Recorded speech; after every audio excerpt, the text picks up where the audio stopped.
Let's say your CELPIP exam is tomorrow. You need to improve your speaking, or it's soon, or you just haven't found the ways to improve it quickly.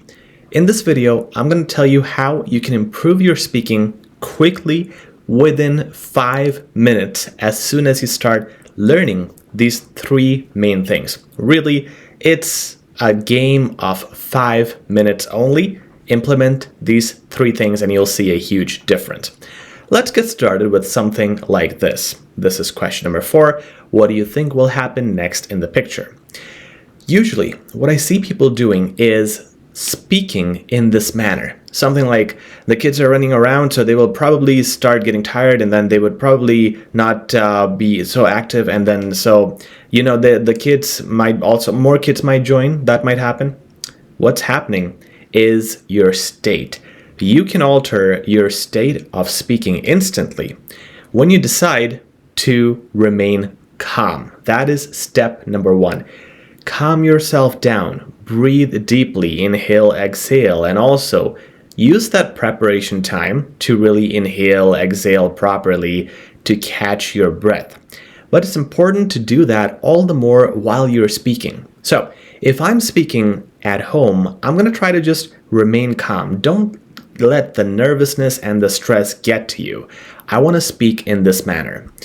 In the next few moments, I believe the kids that are in the foreground will get extremely tired because they already are running and likely panting. However, this group of kids will likely be replaced by an even more active group of kids that I can see rushing towards the foreground from the background. And you see my tone here? It's relaxed. I am breathing in between my sentences. I am not speaking super fast, and I am calm. Reminding yourself constantly to be calm is going to be one of your greatest assets. It's going to help you with tone. It's going to prevent you from stuttering. It's also going to help you think, because when you're calm, you're thinking about all the points. And remember, there is a lot of multitasking happening here. So I'm talking, I'm also looking at my timer. I'm looking at the picture and then thinking. All of those things cannot happen with speed. So number 1, you want to be calm, and you can do that right away if you just decide to be calm. And remember, that is the state you want to be in. Plus, use some breathing exercises to really nail that in. Lesson number 2 that you really have to practice is to learn how to define the qualities of everybody here. The most common thing people do is just talk about actions. So these kids are running, those kids are following, their parents in the background, it's a bright sunny day, and the quality, the adjectives, the expressions are not expressed. It's a huge problem. This is what I mean. When I'm talking about these kids, generally what can we say?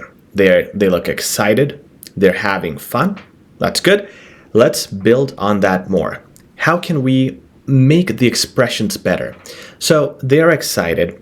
They are full of energy. Now that is not an adjective. It doesn't have to be adjectives all the time. I mean, you could use adjectives like qualities. They're happy, animated, eager, excited. Sure, those are great words, but also add elements such as expressions of the actions. They're full of energy. They look like they're completely out of control. And you don't need more than a couple of these. But remembering to explain the feelings is very important. Why is it important? It helps you with your range of vocabulary. Most of you just use nouns and verbs. By adding adjectives, qualities, and defining the expressions and how people feel, you are adding more range, and that range of grammar and vocab is constantly mentioned in your marking scheme. So it's crucial to bring that in. Plus, it helps you fill in the time quicker. It also gives you a lot of points for the task response. So if I say stuff like, the kids in the front might fall because they are jumping uncontrollably. So if I just ended my sentence here at they would fall, and then I don't explain why, now I'm thinking because it's uncontrollable laughter, energy, or movement, or chaos, any of those words, I'm thinking I gotta Sean said I have to describe things. I have to give adjectives or qualities. So now I'm saying that, but what it's doing is it's also helping me in my description. It's furthering my description. Why would they fall? Because they're being completely careless as they're consumed right now in the activity. Okay, so being careless was the adjective, and I got my marks for my vocab, and I also got my marks for my description. So you hit multiple birds with one stone. For the third and final step that you want to take, and perhaps this is a little bit harder than the first two steps, but this one is something I want to explain with a different question type where you really have to think, okay? Question number 7, for example, it's always about a debate, gives you a situation such as this one. Is it preferable for medical consultations to be held online whenever possible, avoiding in-clinic visits? First, think of an opinion, and this one is simple. Here, you don't have to really think hard.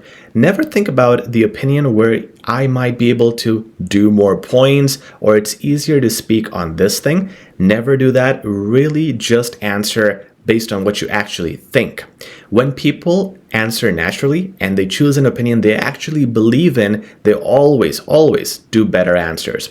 So I think there should be medical consultations in person, not online. That's my opinion. Okay. So my first first reason should be very easy because you believe in that, right? So you most likely know the first reason. First reason is if you have this thing face to face.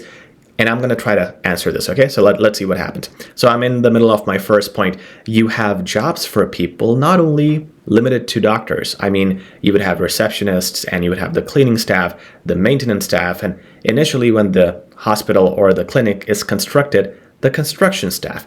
You're giving jobs to multiple people just by that physical location alone. Secondly, it's, I think, you know, if you have this, if you have it online, maybe the interaction will not be that good. Okay, what happened? This happened. I promise you, I kid you not, just before editing this part, I opened this test. I didn't look at the question. I just looked at it now and I started speaking. I knew my first point. I didn't know my second point. This is not acting. I really didn't know my second point. And within the first 3 to 4 seconds of me saying, that's where I thought of it. Okay, if you have it online, it's not that interaction that you need with a doctor to be calm or feel better. But it took me a few seconds, right? So how can I manage this? Because right now I managed it terribly. I was saying, so one thing is at home, you want to get into the habit of taking a long pause initially, a long pause and thinking. Okay, so what I'm going to do is at the end of my first point, I said that it's going to provide a lot of jobs. Stop.